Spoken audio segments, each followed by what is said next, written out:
할렐루야. 오늘은 2020년 전 이 땅에 오셔서 십자가에 달려 죽으셨다가 3일 만에 다시 부활하신 이 부활절을 기념하는 오늘 부활주일입니다.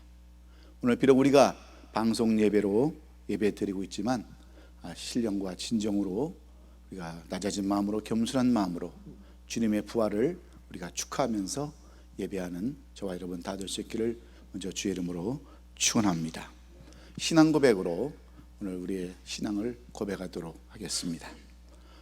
전능하사 천지를 만드신 하나님 아버지를 내가 믿사오며 그 위아들 우리 주 예수 그리스도를 믿사오니 이는 성령으로 잉태하사 동정녀 마리아에게 나시고 본디오 빌라도에게 고난을 받으사 십자가에 못 박혀 죽으시고 장사한 지 사흘 만에 죽은 자 가운데서 다시 살아나시며 하늘에 오르사 전능하신 하나님 우편에 앉아 계시다가 저리로서 산 자와 죽은 자를 심판하러 오시리라. 성령을 믿사오며 거룩한 공예와 성도가 서로 교통하는 것과 죄를 사하여 주시는 것과 몸이 다시 사는 것과 영원히 사는 것을 믿사옵나이다. 아멘. 교회 소식 알려드립니다. 오늘 옷이 아름다운 께 속한 여러분 모두를 먼저 주의 이름으로 축복합니다. 비록 우리가 방송 예배를 통해서 은혜를 나누지만 사랑으로 섬기는 이 아름다운 공동체가 될 수 있기를 간절히 소원합니다. 오늘은 4월의 두 번째 주일이며 기독교 역사의 절정인 부활주일입니다. 신종 코로나 바이러스 19로 인해서 방송으로 예배를 드리지만 마음만은 진정과 신령으로 드릴 수 있기를 바랍니다. 계속해서 바이러스 확진자와 사망자가 나오고 있는 이때에 될 수 있으면 외출을 자제해 주시고 손을 자주 씻으시며 가능한 한 마스크를 착용하셔서 이 질병에 감염되지 아니하도록 그렇게 주의해 주시기를 부탁드립니다. 본교회를 섬기시는 박근식 권사님께서는 노안으로 인해서 지난 토요일 새벽 0시 15분에 라팔마 병원에서 올해 92세로 소천하셨습니다. 앞으로 장례 일정을 위해서 그리고 육아가족들을 위해서 여러분 기도해 주시기를 바라고요. 화장으로 모든 것을 처리하는데 우리가 또 유해가 화장 처리돼서 돌아오면 집에서 간단하게 우리 사역자들과 장로님들 모시고 예배 드리도록 그렇게 하겠습니다. 계속해 오던 새벽 예배 모든 모임은 정부의 발표가 있기 전까지 모든 것을 다 중단합니다. 계속해서 집에서 개인적으로 기도해 주시기를 바랍니다. 2020년도 저희 교회는 이사야서 58장 11절 말씀을 가지고 복음으로 세상을 살리고 물된 동산 같은 아름다운 교회 공동체라는 표어로 한 해 동안 새로운 비전과 모토를 가지고 출발했습니다. 위에서도 기도해 주시고 2020년도 새해에는 우리 아름다운 교회에 속해 있는 모든 공동체들이 물된 동산처럼 에덴 동산처럼 그렇게 형통할 수 있도록 여러분 함께 나아가십시다. 본교회 CUP가 하나님의 은혜 가운데서 잘 통과되었는데 마지막 단계까지 잘 마무리할 수 있도록 여러분 계속 위해서 기도해 주시면 고맙겠습니다. 이번 주 암송할 성경 구절은 누가복음 24장 46절로 48절의 말씀입니다. 지난주는 마태복음 21장 4절로 5절의 말씀이었는데 집에서 계속 말씀 묵상해 주시고 외우시고 암송해 주셔서 내 말씀이 될 수 있도록 그렇게 암송하는 저와 여러분 되기 바랍니다. 계속해서 111 기도운동 잊지 마시고 밤 9시가 되면 조국과 민족 위해서 또 나라를 위해서 지도자들을 위해서 교회와 목회자를 위해서 성도들을 위해서 자신과 자녀들을 위해서 기업과 사업을 위해서 계속해서 9시만 되면 111 기도운동 해주시기를 바랍니다. 성도의 사명과 교회의 존재 목적은 오직 영혼 구원에 있음을 잊지 마시고 마지막까지 전도의 자의 삶을 살겠다고 하는 각오와 신념으로 사시기를 바랍니다. 오늘 예배를 위해서 또 수고해 주신 우리 사역자들 장로님들에게 진심으로 감사를 드리고 또 계속해서 헌금을 보내주시고 또 격려해 주시는 모든 성도님들에게 진심으로 감사를 드립니다. 우리 다른 광고 없으시면 찬송가 165장 찬송 들으시고 이경훈 장로님 대표기도 인도해 주십니다.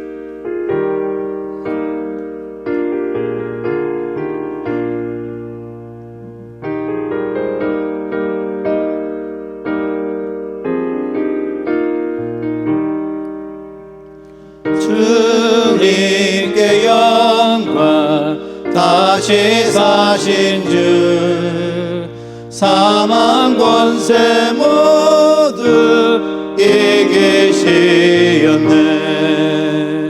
흰 옷 입은 천사 돌을 옮겼고, 누우셨던 곳은 비어 있었네.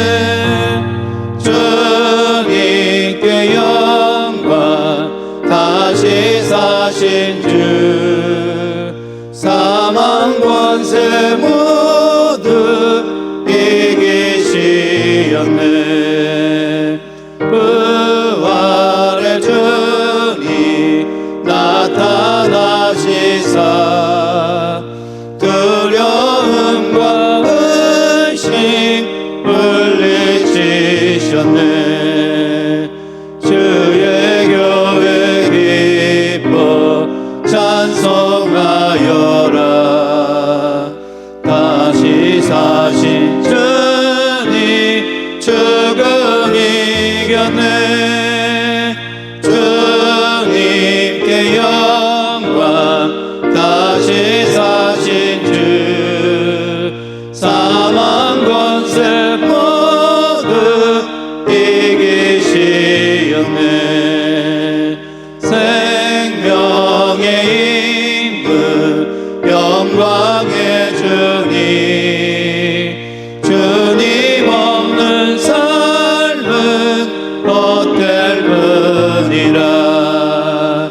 주의 사랑으로 세상 이기고, 요단 건너 본향 가게 하소서.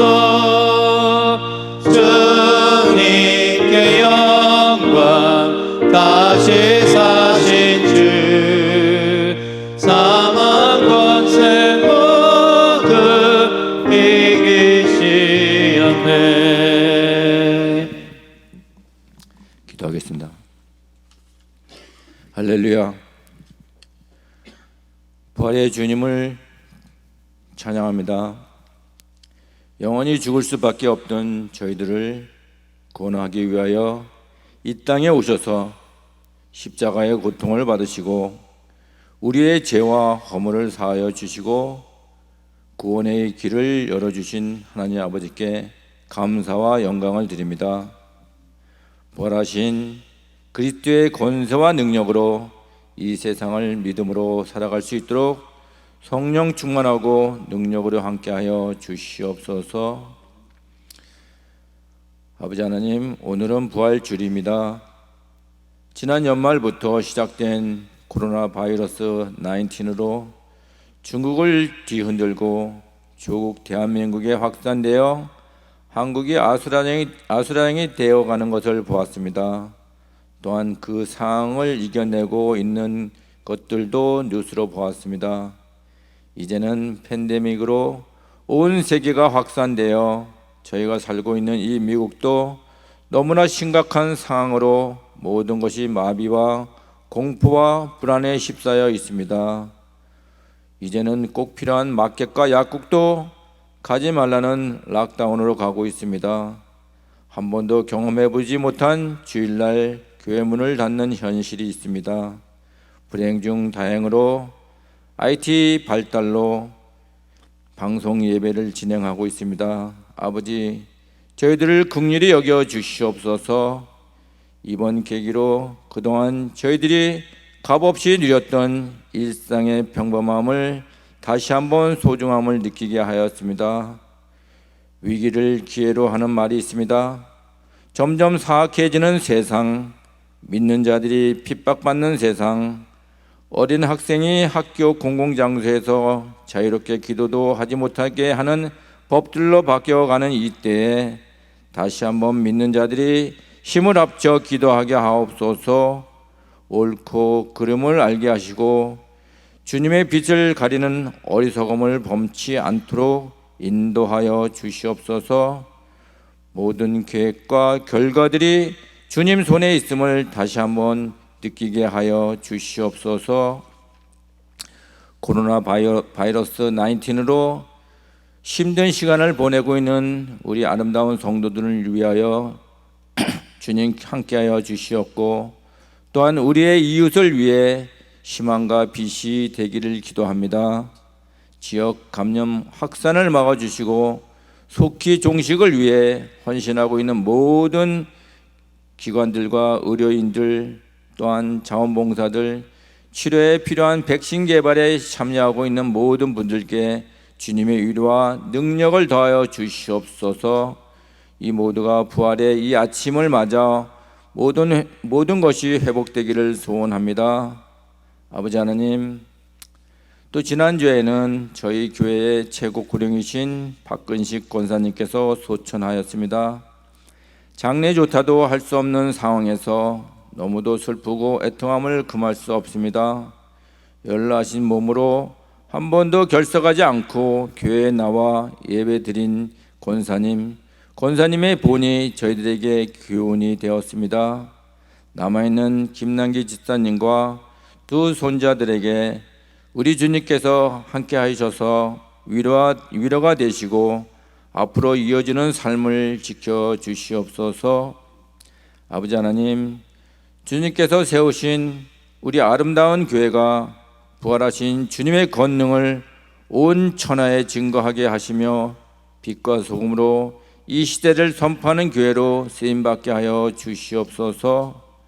오늘 목사님을 통하여 선포되는 말씀에 은혜 받게 하시며 주의를 맞는 모든 믿는 자에게 부활의 감격과 기쁨이 가득하게 하시고 부활의 신앙으로 더욱 견고히 세워가는 역사가 성삼위 하나님 은혜 가운데 이루어지기를 소망하면서 부활하신 예수 그리스도 이름으로 기도드렸나이다. 아멘.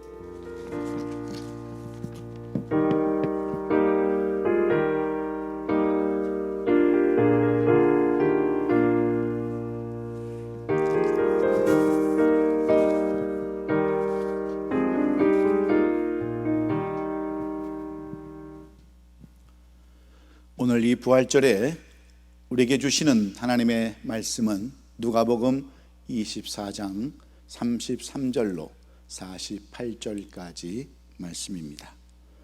우리 다 같이 일어나셔서 우리 한 목소리로 33절부터 48절까지 말씀 우리 한 목소리로 같이 선포하겠습니다. 시작. 곧 그때로 일어나 예루살렘에 돌아가 보니 11 제자 및 그들과 함께한 자들이 모여 있어 말하기를 주께서 과연 살아나시고 시몬에게 보이셨다 하는지라. 두 사람도 길에서 된 일과 예수께서 떡을 떼심으로 자기들에게 알려주신 것을 말하더라. 이 말을 할 때에 예수께서 친히 그들 가운데 서서 이르시되 너희에게 평강이 있을지어다 하시니 그들이 놀라고 무서워하여 그 보는 것으로 영으로 생각하는지라. 예수께서 이르시되 어찌하여 두려워하며 어찌하여 마음에 의심이 일어나느냐. 내 손과 발을 보고 나인 줄 알라. 또 나를 만져보라. 영은 살과 뼈가 없어되 너희 보는 바와 같이 나는 있느니라. 이 말씀을 하시고 손과 발을 보이시나 그들이 너무 기쁨으로 아직도 믿지 못하고 놀랍게 여길 때에 이르시되 여기 무슨 먹을 것이 있느냐 하시니 이에 구운 생선 한 토막을 드리니 받으사 그 앞에서 잡수시더라.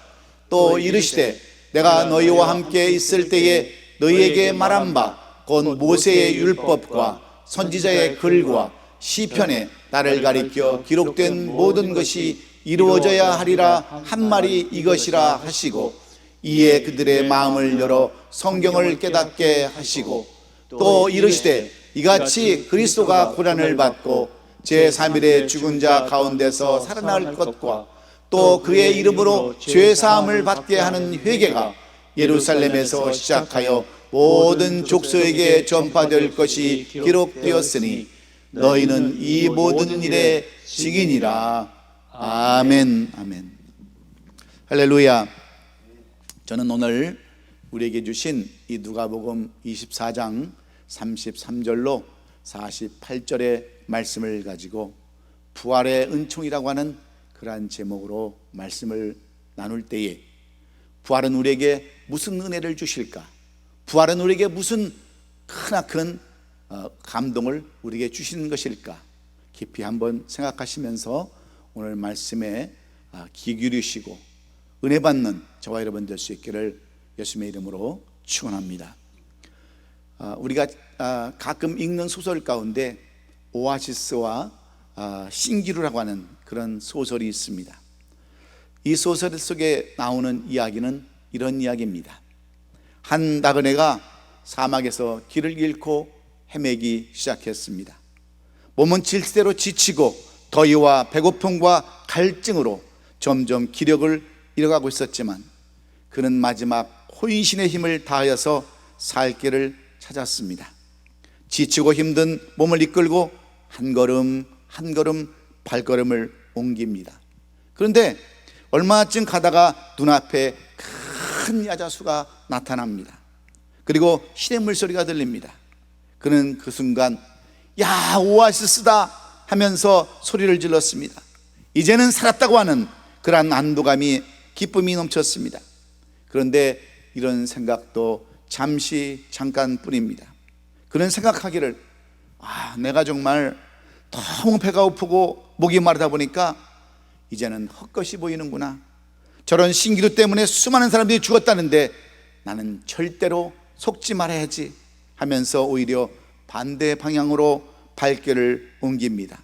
그리고 그는 결국 오래가지 못해서 그 뜨거운 사막에 쓰러져 죽고 말았습니다. 한참 후에 그 길을 지나던 상인들이 그 나그네를 발견했을 때 그는 오아시스에서 불과 몇백 미터 떨어지지 않은 곳에 죽어있던 것을 발견했습니다. 그 나그네는 진짜 오아시스를 발견했지만 그것을 믿지 못하고 의심하다가 눈앞에 있는 오아시스를 경험하지도 못하고 가엾게 죽은 불쌍한 사람이 죽고 말았다고 하는 것이 신기루와 오아시스라고 하는 그 소설이 우리에게 보여주는 내용들입니다. 사랑하는 우리 성도 여러분, 이 책의 내용은 우리에게 무엇을 말해주는 것일까요?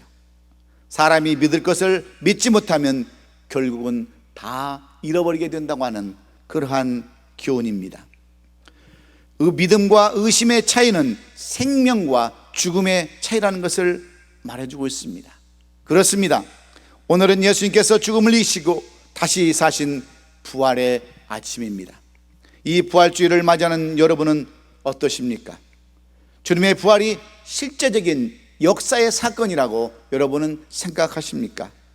아니면 마치 소설처럼 그렇게 꾸며낸 이야기라고, 아니면 누가 만드는 허상의 사건이라고 그렇게 생각하십니까? 우리가 이 각박한 세상을 살아가다 보면 모든 것을 다 믿고 살 수는 없습니다. 왜냐하면 죄 많은 세상에 믿지 못할 일들이 너무나도 우리 주위에는 많기 때문입니다. 그래서 속지 않기 위해서는 우리가 때때로 의심할 필요도 많지만 분명한 것은 믿어야 할 것을 믿지 못하면 오아시스를 눈앞에 두고 죽은 나그네와 같이 어리석은 삶을 살 수밖에 없다고 하는 것을 우리는 알 수 있습니다. 그러므로 믿어야 할 것은 반드시 믿어야 되는데 문제는 그것이 그리 쉽지 않다는 데 있습니다. 이것은 신앙도 마찬가지입니다. 신앙의 시작은 믿음인데 이 믿음이 없어서 얼마나 많은 사람들이 넘어지고 쓰러집니까? 얼마나 많은 사람들이 중도에서 신앙을 포기하고 개종을 하거나 아니면 영원히 신앙에서 떠나는 삶을 살아가고 있습니까? 오늘 본문에도 보면은 3년 동안 예수님을 따라다녔던 제자들도 예수님의 부활을 전혀 믿지 못했습니다. 십자가에 달려 돌아가실 때 돌아가신 예수님이 다시 사셨다고 하는 것이 정말 믿어지지 않았습니다. 3일 전만 해도 그들은 분명히 예수님께서 십자가에 달려 돌아가신 것을 보았습니다. 멀리 숨어서 십자가 위에 고난 통당하시고 죽으시는 예수님을 그들은 똑똑히 지켜보았습니다. 그런 예수님께서 다시 사셨다고 하는 것이 도무지 믿어지지 않는 것입니다. 이곳저곳에서 들려오는 소문은 예수님이 다시 부활하셨다고 하는 그러한 소문이 있지만 이 부활의 소식이 그들에게는 전혀 다가오질 않았습니다. 그래서 가룟 유다를 제외한 11 제자들과 예수님을 따르는 수많은 사람들이 예수 예루살렘에 모였다라고 33절은 기록해 놓지 않고 있습니까? 그때 일어나 예루살렘에 돌아가 보니 11 제자 및 그들과 함께한 자들이 모여 있었다라고 성경은 똑똑하게 기록해 놓고 왔습니다. 얼마나 충격적이고 놀라운 소식이었으면 도망간 제자들과 따르던 무리들이 예루살렘에 다 모였겠습니까? 그들은 두려움 반 떨림 반으로 의심을 가지고 모여 있었습니다. 그때 예수님께서 나타나서 말씀하십니다. 38절에 예수께서 이르시되 어찌하여 두려워하며 어찌하여 마음에 의심이 일어나느냐, 내 손과 발을 보고 나인 줄을 알라 하시면서 제자들에게 예수님을 부여하셨을 때 여러분, 제자들의 모습은 어떤 모습이었을까요? 주님의 음성에 너무나도 기뻤습니다. 마치 오아시스를 만난 나그네처럼 반가웠습니다. 그러나 그 기쁨은 오래가지 못했습니다. 잠시 잠깐뿐이었어요. 예수님을 보고 예수님의 음성을 들었지만 그들도 이것이 신기루 현상이라고 생각을 했어요. 우리가 너무나도 큰 충격을 받다 보니까 이제는 헛것이 보이고 헛것이 들린다라고 그들은 생각을 했어요. 이것을 성경은 41절에 이렇게 기록해 놨습니다. 그들이 너무 기쁨으로 아직도 믿지 못하고 놀랍게 여겼다, 이렇게 써놓았어요. 여러분, 이러한 모습을 보고 예수님은 지금까지 부활하신 예수님을 만나기까지 이곳저곳에서 들려오는 예수님의 부활 소식을 들었습니다. 특별히 오늘 본문 13절로 35절에 기록된 엠마오로 가던 2 제자가 예수님의 만나는 사건을 통해서도 그들은 들었어요. 그리고 직접 제자에게 나타나서 보여주신 예수님도 체험했습니다. 그럼에도 불구하고 그들은 두려움과 의심에 찬 그러한 마음으로 안절부절하고 있었습니다. 이게 꿈인가 생신가 반신반의할 수밖에 없었어요. 이런 제자들을 향하여서 예수님은 어떻게 말씀하십니까? 그들이 너무 기쁨을 하여 또 믿지 못하고 놀랍게 여길 때에 이르시되 여기 무슨 먹을 것이 있느냐 하시면서 예수님은 부활하신 예수님을 보여주시기 위해서 직접 뭐 먹을 것이 있으면 그 먹는 것을 보여주겠다라고, 뭐 먹을 것이 있느냐고 찾으시는 주님을 우리가 볼 수 있지 않습니까? 이에 구운 생선 한 토막을 드리니 받으사 그 앞에서 잡수시더라. 성경은 이렇게 말씀해 놓았습니다. 이 말씀은 예수님의 부활이 영적인 그러한 이야기가 아니라는 것을 보여주기 위함입니다. 이 말씀은 부활 사건이 환상적인 이야기가 아니라는 것을 말씀해 주기 위함이었어요. 실제적이고 구체적인 사실임을 증거해 주시려고 직접 그것을 보여주시겠다라고 먹을 것 있느냐 찾으시면서 구운 생선 하나를 받으셔서 드셨다라고 이렇게 성경은 써놓았습니다. 왜 그랬습니까? 예수님은 이 땅에 계시면서 제자들 가실 때 수없이 이 부활에 대해서 말씀하셨습니다. 그러나 예수님의 제자들과 초대교회 성도들은 이 부활을 영적인 부활로만 그렇게 생각을 했습니다. 몸의 부활은 믿을래야 믿을 수가 없었어요. 마치 나사로가 죽었을 때 그의 누이했던 마르다가 오라비 나사로의 부활을 믿을 수 없었던 것과 똑같았습니다. 그래서 예수님은 내 오라비가 다시 살리라 하셨을 때 마르다는 마지막 날 부활에는 다시 살 줄을 내가 아나이다라고 여러분 대답하지 않았습니까? 무슨 말입니까? 지금 오라비가 다시 살아나는 것이 아니라 저 하늘나라에 가서 영적 부활을 하게 된다고 말하는 것과 똑같습니다. 이러한 사상은 그 당시 지역에 강력히 뿌리내리고 있었던 영지주의 사상, 바로 이단 세력의 영향도 큰 몫을 감당했습니다. 그 대표적인 세력 가운데는 영지주의, 이그니스파이어 같이 육은 무익하나 영은 중요함으로 영적인 것만 추구하면 살린다고 하는 그러한 교리, 이단적인 교리, 그러므로 영이 중요하지 육은 아무런 상관이 없다. 그래서 마음대로 죄 짓고 살아도 상관없다. 정신만 깨끗하고 육만, 이 영적인 것만 깨끗하면 된다고 하는 이 영주주의 사상에 깊이 뿌리박혀 있었기 때문에 그들의 육적인 것은 전혀 관심이 없었다고 하는 겁니다.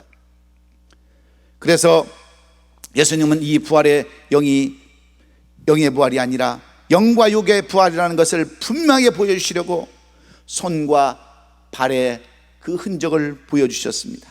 먹을 것을 달라 하시고 구운 생선과 한 토막을 차수셨어요. 그제서야 제자들은 영과 육으로 부활하신 예수님을 바로 알고 두려움에서 벗어나서 평안을 누릴 수 있었습니다. 온전히 부활하신 예수님을 믿음으로 그들은 비로소 안도의 한숨을 쉴 수가 있었습니다. 사랑하는 성도 여러분, 누가 평안을 누릴 수 있는 사람입니까? 어떤 사람이 신앙생활을 해도 기쁨을 누릴 수 있는 사람들입니까? 그 사람은 바로 이 부활을 믿고 신앙생활하는 사람인 줄로 믿습니다. 우리가 믿는 기독교는 십자가의 종교요, 부활의 종교입니다. 예수님께서 우리의 모든 죄를 다 짊으시고 십자가에서 죽으신 뒤 3일 만에 다시 사신 것을 믿는 것이 바로 우리 기독교의 핵심입니다. 이 진리는 예수님께서 다시 살아난 것으로 모든 것이 끝났다는 말씀이 아니에요. 도리어 살아계신 예수님이 우리와 함께 하시며 동행하신다고 하는 깊은 의미를 주는 것이기에 기독교는 부활이 없으면 믿음도 신앙도 헌신도 수고도 다 헛수고임을 우리에게 말씀해 주고 있는 것입니다.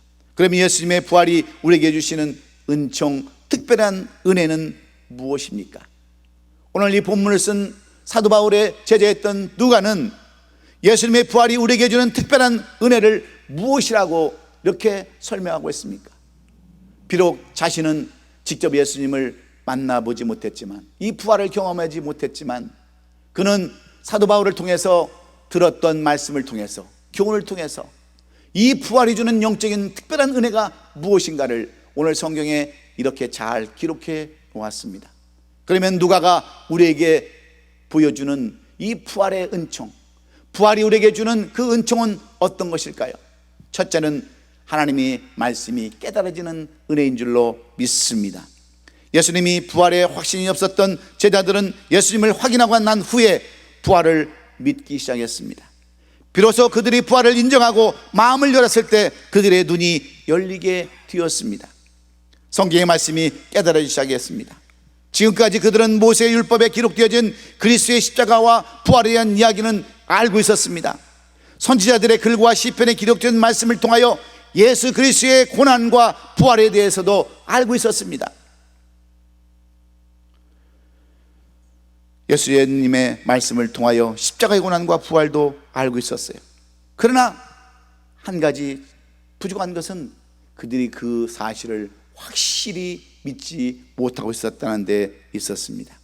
마태복음 14장 13절에 말씀하신 대로 이사야의 예언이 그들에게 이루어졌으니 이르시되 너희가 듣기는 들어도 깨닫지 못할 것이요 보기는 보아도 알지 못하리라 하신 이 말씀처럼 그들은 어떤 삶을 살았습니까? 그들은 여러분 보기는 보아도 알지 못하고 깨닫지 못합니다. 그런데 오늘 본문 44절로 45절의 말씀을 보면 예수님은 이런 제자들에게 뭐라고 말씀하십니까? 나를 한번 보아라. 모세의 율법과 선지자들의 글과 시편에 기록된 나의 부활이 거짓이 아니지 않느냐. 내가 실제로 이렇게 살아서 내 한번 이 상처를 보아라. 못 자국난 상처를 보고 내가 이 먹는 모습들을 한번 보아라. 이게 사실이지 않느냐. 내 부활이 거짓이 아니다냐 말씀합니다. 허무맹랑한 소설 같은 이야기가 아니라고 말씀해 주고 있습니다. 그렇습니다. 성경의 말씀은 곧 예수 그리스도에 대한 말씀이요 십자가와 부활이 성경의 핵심이에요. 그러므로 이 부활이 믿어지지 않으면 성경의 그 어떤 말씀도 이해될 수가 없습니다.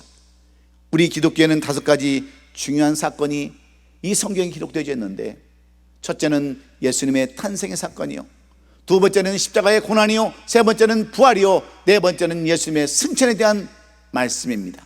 그리고 5번째가 재림에 대한 말씀인데, 이 5가지의 사건 중에 한 가지 사건이라도 생략된다고 한다면 성경은 그야말로 소설이 될 수밖에 없습니다.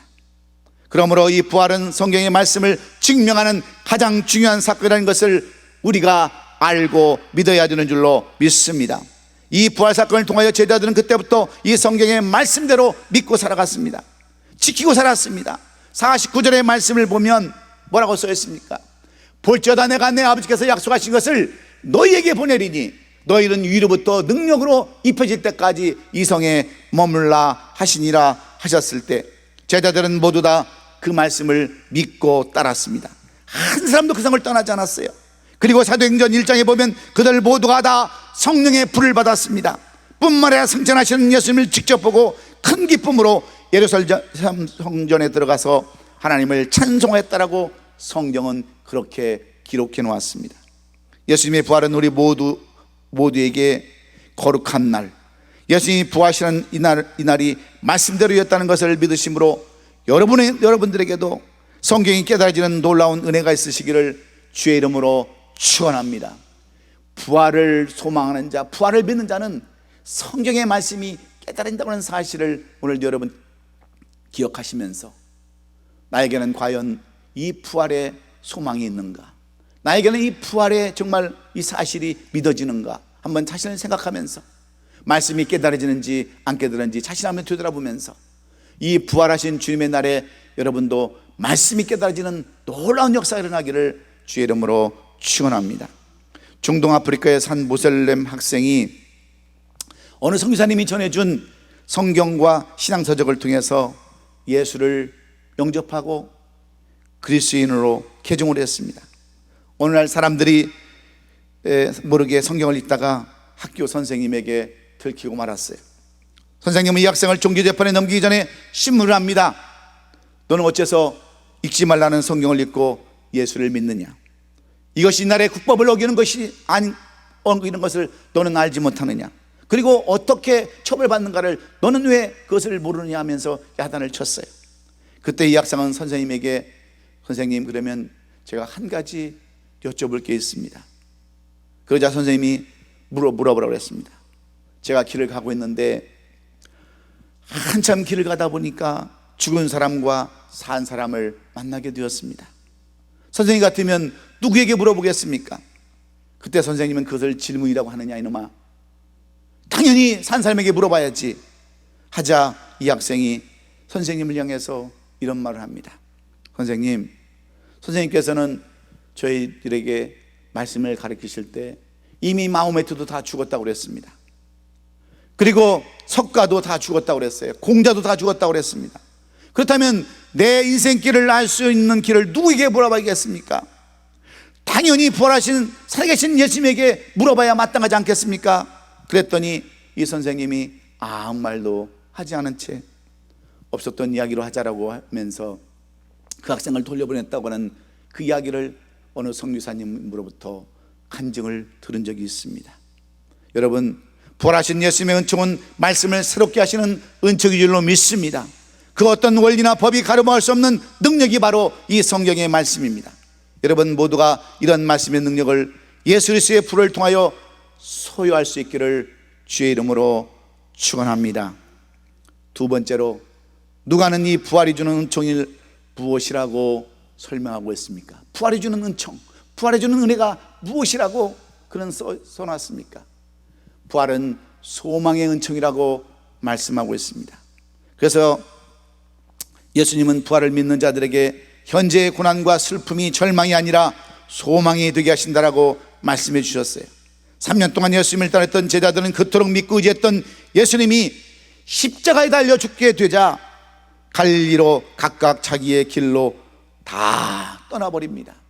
어떤 사람은 갈릴리로, 어떤 사람은 엠마오로 자기 고향을 향해서 자기 길로 다 떠나버리고 말았습니다.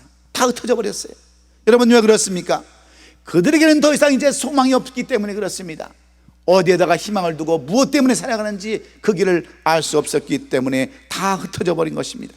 그러나 부활에 대한 소망을 가졌던 사람들은 어떻게 했습니까? 예수께서 고난을 받고 제3일 만에 죽은 자 가운데 다시 살아날 것을 소망하며 이른 새벽부터 무덤을 찾아가지 않았습니까? 마찬가지로 부활을 믿는 사람들에게는 소망이 주어진다는 사실을 우리는 잊지 말아야 합니다. 우리는 지금 그 어느 때보다도 힘든 나날을 보내고 있습니다. 오늘 장로님 기도하신 것처럼 그 코로나 바이러스 19 때문에 지금 전 세계가 경제 모든 것들이 다 지금 마비되고 있지 않습니까? 심지어는 종교 문제까지도 큰 문제가 되고 있는데, 이렇게 여러분 절망 가운데 살아갈 때 오늘 이 부활은 우리에게 무엇을 말씀해 줍니까? 희망이 있다고 하는 거예요. 소망이 있다고 하는 겁니다. 그래서 우리가 잘 아는 고린도전서 15장에 보면 사도 바울이 부활을 이렇게 자신 있게 말하고 있습니다. 부활의 확신이 넘쳐나는 모습을 이 고린도전서 15장 14절은 이렇게 써놨어요. 그래서 만일 다시 살아지 못하셨으면 우리가 전파하는 것도 헛것이요 또 너희의 믿음도 헛것이라 말씀했습니다. 우리의 전파하는 것도 헛것이요 다 헛것인데, 사도 바울은 우리가 읽은 본문에서 인간이 죽은 후에 부활의 영광스러운 시간들이 영원히 누리게 된다는 사실을 강조하고 있습니다. 조금도 의심하지 않는 자신감 있는 부활의 확신을 선포하고 있어요. 이 글을 쓸 때 여러분 사도 바울의 형편은 어떤 형편인 줄 아십니까? 그는 안질인지 간질인지 모르지만 육신의 질병이 있었어요. 여러 가지 어려움을 겪었던 그러한 때였습니다. 육체가 허약하여 죽을 위기에도 있었습니다. 그런데도 감옥에 갇혀서 그는 이 서신서를 쓰면서 슬퍼하는 기력이 전혀 없어요. 고난 속에서도 즐거워합니다. 감사가 넘쳐납니다. 그의 옥중 서신들을 여러분 보세요. 조금도 주눅들지 않은 그러한 기쁨과 즐거움이 넘쳐나는 것을 보게 됩니다. 그것은 한 가지 분명한 사실이 있기 때문이죠. 죽음 이후에 예수 그리스도가 죽은 자 가운데서 부활하신 것 같이 나도 부활할 수 있다고 하는 그러한 믿음 때문인 줄로 믿습니다. 부활의 신앙은 어떤 어려움에서도 용기와 희망을 가지게 합니다. 부활의 신앙은 고달픈 인생을 용기 있게 살게 합니다. 부활의 신앙은 어떤 고난도 이기는 자신감을 안겨주기 때문입니다. 그러므로 부활의 신앙은 가장 위대한 신앙이요, 부활의 신앙은 축복의 신앙이며, 부활의 신앙은 모든 것을 이기는 그러한 신앙인 줄로 믿습니다. 사랑하는 성도 여러분, 우리는 다 끝이 아니라는 것을 알아야 돼요.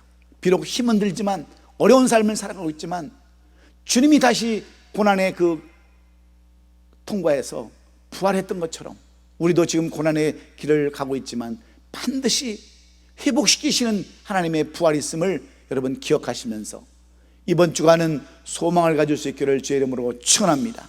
주님이 부활하셨기에 우리도 다시 부활할 수 있다고 하는 이 회복이 있기 때문임에 여러분 희망을 가지시고 어려운 것, 힘든 것 다 여러분 내려놓고 다시 한번 희망을 갖는 저와 여러분 될 수 있기를 예수님의 이름으로 축원합니다. 영국의 어느 조그만 도시에 꽃을 파는 할머니가 한 분 계셨어요. 이분은 늘 행복한 얼굴로 꽃을 팝니다. 장사가 안 될 때도 많이 있지만 웃음을 잃지 않냐고 꽃을 팝니다. 힘들 때도 있었지만 행복한 모습으로 꽃을 팔고 있었을 때 사람들은 그 할머니를 행복꽃 할머니라 이렇게 불렀어요. 어느 날 자신의 딸이 죽어서 무덤에 갖다 놓을 꽃을 사러 갔던 한 아주머니가 이 할머니의 행복한 모습을 보고 묻습니다. 할머니, 도대체 무슨 일이 그렇게 행복한 일이 있어서 날마다 웃는 얼굴로 그렇게 살아가십니까? 물어봤어요. 그때 할머니가 이런 얘기를 합니다. 나도 먼저 사랑하는 아들을 보내고 가슴 아파하며 살았던 사람입니다. 그러나 이렇게 행복을 되찾은 비결이 있습니다. 그것은 고통이 찾아올 때마다 예수님을 생각합니다. 예수님이 십자가에 못 박혀 죽으시고 3일 만에 다시 부활하셔서 영광의 아침을 맞이하셨기에 나도 늘 이렇게 다짐합니다. 비록 내가 이렇게 아들을 먼저 보내고 힘든 삶을 살 수밖에 없지만 영적으로 내가 3일이 될든지 30일이 될든지 3년이 될든지 그것은 모르겠지만 3일만 기다리자, 3일만 참자 하고 소망을 갖기에 나는 절망할 시간이 없어서 이렇게 살 수밖에 없습니다라고 고백했다고 하는 겁니다. 사랑하는 성도 여러분, 그렇습니다. 부활을 믿고 부활을 소망하는 사람들은 절망할 시간이 없는 거예요.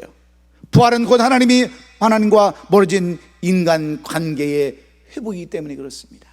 그래서 부활은 소망임을 여러분 잊지 마시고 다시 한번 꿈과 비전을 가지시고 이 힘든 어려운 시기를 극복하는 우리 옷이 아름다운 교회 성도들이 될 수 있기를 예수님의 이름으로 축원합니다. 마지막으로 오늘 사도 바울의 제자였던 누가는 이 부활의 은총을, 이 부활의 은혜를 어떻게 설명하고 있습니까? 부활은 사명의 기회다라고 이렇게 말하고 있습니다. 예수님의 부활은 우리로 하여금 사명을 깨닫게 하는 은총이다, 이렇게 말씀하는 겁니다. 여러분, 왜 우리가 인생이 고독하고 외로운 줄 아십니까? 왜 두렵고 불안한 줄 아십니까? 그것은 자기가 할 일이 무엇인지를 제대로 모르기 때문에 그래요. 한마디로 자신의 사명이 무엇인지를 모르기 때문에 그렇습니다. 할 일이 있는 사람들은 다른 것에 신경 쓸 여력이 없어요. 제자들도 마찬가지였습니다. 지도자를 잃어버리고 목표를 잃어버렸을 때 그들은 방황할 수밖에 없었습니다. 또다시 세상 일에 생각이 나서 고기를 잡으러 갔습니다. 생활을 기웃거립니다. 그런데 부활하신 예수님은 이런 제자들에게 할 일이 무엇인가를 분명하게 말씀해 주셨어요. 부활하신 예수님을 증거하는 증인이 되라는 것입니다. 이 말씀대로 살라고 예수님은 지금까지 그들을 가르치셨어요. 그런데 그들은 어느새 자신들의 사명을 다 잃어버리고 살았습니다. 그래서 예수님은 고난을 이기시고 부활하셔서 감격하는 제자들에게 이 사명에 대해서 말씀하시는 내용이 바로 47절 하반절의 내용입니다. 그들의 또 그의 이름으로 주사함을 받게 하는 회개가 예루살렘에 시작하여 모든 족속에게 전파될 것이 기록되었으니 하시면, 이 말씀은 사도행전 1장 8절의 말씀과 똑같은 말씀입니다. 오직 성령이 너희에게 임하시면 너희가 권능을 받고 예루살렘과 온 유대와 사마리아 땅까지 이르러 내 증인이 되리라 하시는 그 말씀이 똑같은 말씀입니다. 그렇습니다. 제자들의 사명은 전하는 것입니다. 이 사명을 감당하지 않으면 제자가 아니라는 거죠. 충실한 제자가 될 수 없다고 말씀하시면서 이 부활의 주님은 그들에게 사명이 무엇인가를 다시 한번 발견하는 계기로 삼으라고 말씀해 주신 줄로 믿습니다. 얼마 전 가이드포스트에 실린 내용을 읽어봤는데, 현재 터키에는 이스탄불이라고 하는 수도가 있습니다. 이 수도의 본래 이름은 콘스탄틴노플이라는 그러한 이름이었는데, 이 도시는 옛 성 안에는 유명한 성 소피아 사원이 자리 잡고 있습니다. 그 사원 안에는 아주 귀중한 보고서가 수장됐는데 바로 우리가 잘 아는 빌라도의 보고서라는 그러한 귀중한 자료입니다. 예수님이 체포되어서 신문받았던 내용을 가이사에게 보낸 이 빌라도가 쓴 보고서입니다.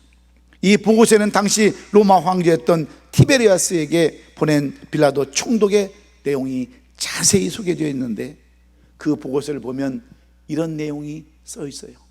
제가 그 내용을 자세하게 여러분에게 읽어드리면서, 왜 예수님께서는 이러한 자기를 십자가에 못 박으라고 내어준 빌라도 총독을 이렇게 또 사용하시는가, 그런 사람을 통해서 하나님 역사하시기를 원하시는가를 우리에게 잘 보여주는 내용이기 때문에, 여러분, 이 빌라도가 그 로마 총독에 보냈던 서신의 내용을 여러분 잘 한번 들어보고 무슨 내용인가를 한번 생각해 보시기 바랍니다.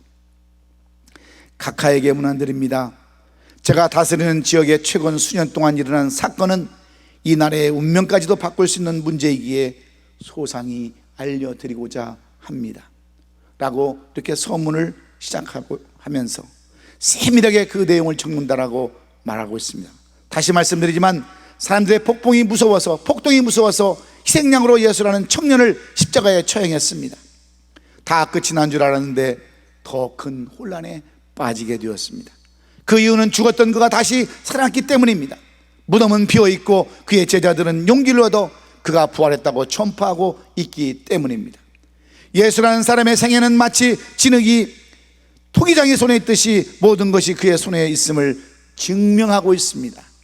따라서 그의 주장이 사실 수밖에 없다라고 감히 말씀드리고 드립니다. 십자가 옆에서 말커스가 말한 것처럼 이 사람은 하나님의 사람이었다라고 말하고 싶습니다. 각하, 이것은 제가 알 수 있는 한 사실대로 기록한 것임을 분명하게 밝혀드립니다. 저는 각하의 가장 충실한 신하 사람이라고 생각하기에 저의 사명을 다하기 위하여 이렇게 진실하게 보고서를 올려드립니다. 본디오 빌라도 올림.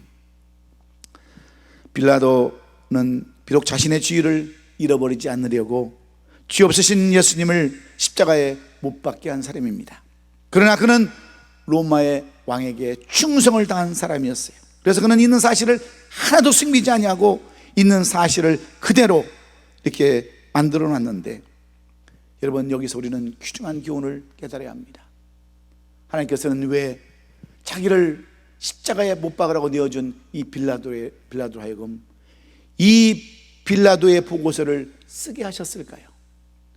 이 빌라도에게는 총독에 대한 충성심, 사명이 있었습니다. 보고할 사명이. 그래서 이 부활은 빌라도를 통해서도 실제적인 사건임을 우리에게 증명해 주는 그러한 사건들입니다. 왜냐하면 부활은 실제의 사건이었고 부인할 수 없는 명백한 그러한 일이었기 때문입니다.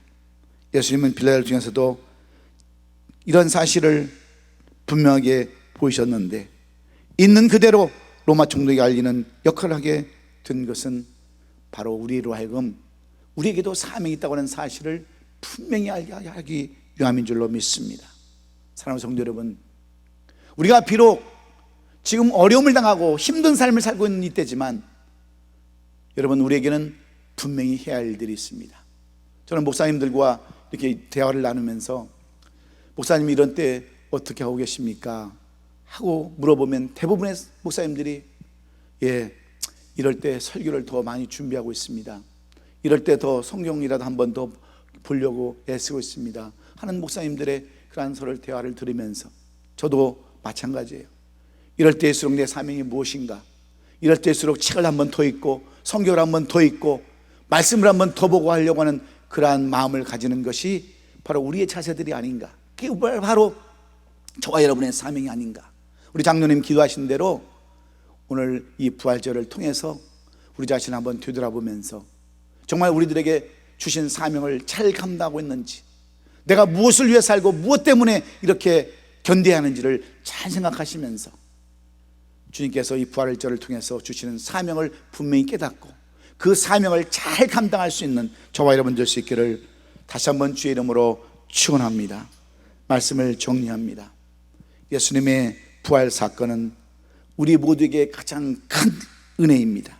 예수 그리스도의 부활을 믿는 모든 사람들에게는 첫째로 하나님의 말씀이 깨달아지는 은총이 임하실 뿐만 아니라 소망으로 우리에게 다가오시고 우리에게 사명의 기회를 허락하신다고 하는 것을 잊지 마시고, 이 부활의 주간에, 이 부활절 주간에 다시 한번 그 하나님의 은혜에 감사하고 감격하면서 이 부활절을 맞이하시는 우리 아름다운 교회 성도들이 될 수 있기를 예수님의 이름으로 축복하고 기원합니다.